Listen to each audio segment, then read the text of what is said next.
I revisited my first ever Unity game 10 months later and improved the entire game. Make sure to stay until the end to see how it turned out.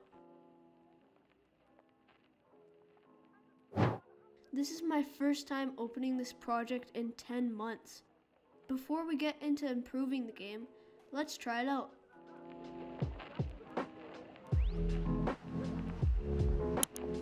So in this game, you collect these treats and avoid the enemies, and you can use these treats to rescue other cats.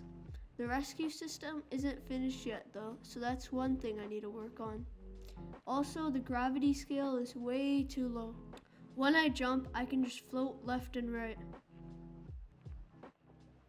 Now that I'm done testing the game, let's make it better. Firstly, I'm going to install the new input system package. Delete all this old code, assign controls,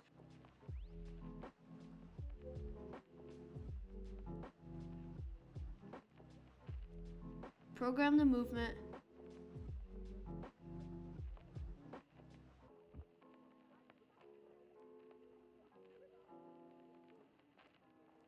and finally, just go to tweak some settings. And we have the movement working with Unity's new input system. Next, I'm going to redo the camera movement using the Cinemachine Unity package because it's much easier to manage. So let me just delete this, download the package, and tweak some settings. And we're done camera movement. Next, I cleaned up a bunch of the code. While doing this, I realized that there was an unused enemy chase feature. So I tried enabling it, but it didn't really work. So I spent some time fixing it up. Now, when the player is closer to the enemy than the enemy's chase distance, it will enter chase mode and follow you. Once the player is farther than the enemy's chase distance, it will exit chase mode and return to its regular patrolling mode.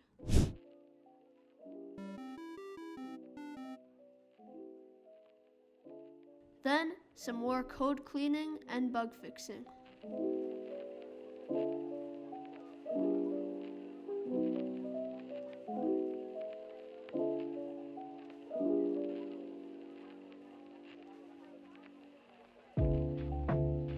Now time to finish up the rescue system.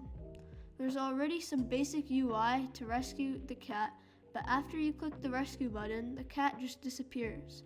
So I need to code it to join your team. Let's go.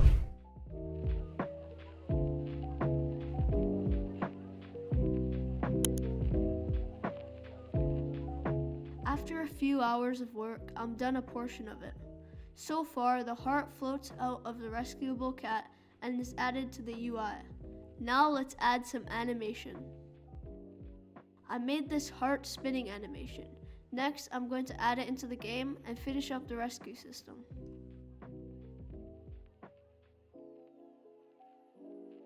It's been around 4 hours and the entire rescue system is finally complete. When you rescue a cat, this heart pops out of it, spins, fades out, and then is added to the UI heart area. The rescue cat also fades out. Then, when you get damaged, a heart is removed and the player receives invincibility for a couple of seconds. And if you run out of hearts, for now it restarts the scene. In the future, I'm thinking to make it reset you to the start of that world or to the last checkpoint. I also made a puddle with this splash animation.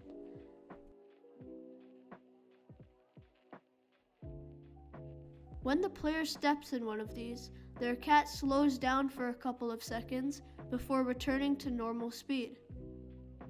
I basically just changed the speed variable to a slower speed and used a coroutine to wait a couple of seconds before switching back to regular. In future devlogs, I may add an animation of the cat shaking off the water after entering a puddle. On to the next task, animating the treats on collection. My idea was that the treats could go to the top right-hand corner to the UI counter when collected. I had no idea how to do this, however, as the UI was in screen space and the treats were in world space. Now, what does this actually mean? Well, this world space basically means space inside the actual map of the game. For example, if this point was in world space, when the camera is moved, the point is left behind. On the other hand, screen space is like an overlay. No matter where the camera is, the point will always stay on the same spot of your screen.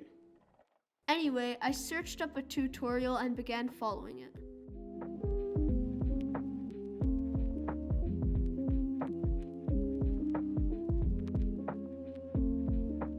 Over an hour later, it still wasn't working properly.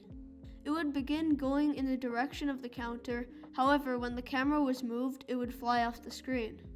At this point, I was so confused, I decided to start again with the new method. My simple idea was to link the target to the camera, in the spot of the counter, so that it could remain in world space while still being in the correct position. I then added a move towards function, and surprisingly, with just a couple lines of code, it actually worked. That's another task completed.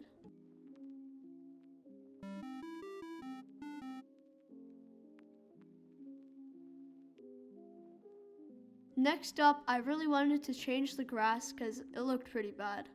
After a while, this is what I came up with.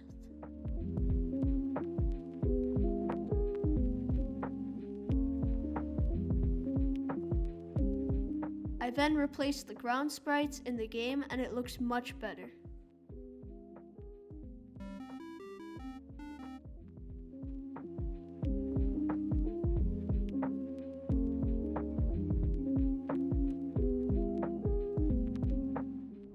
And that is it for this devlog.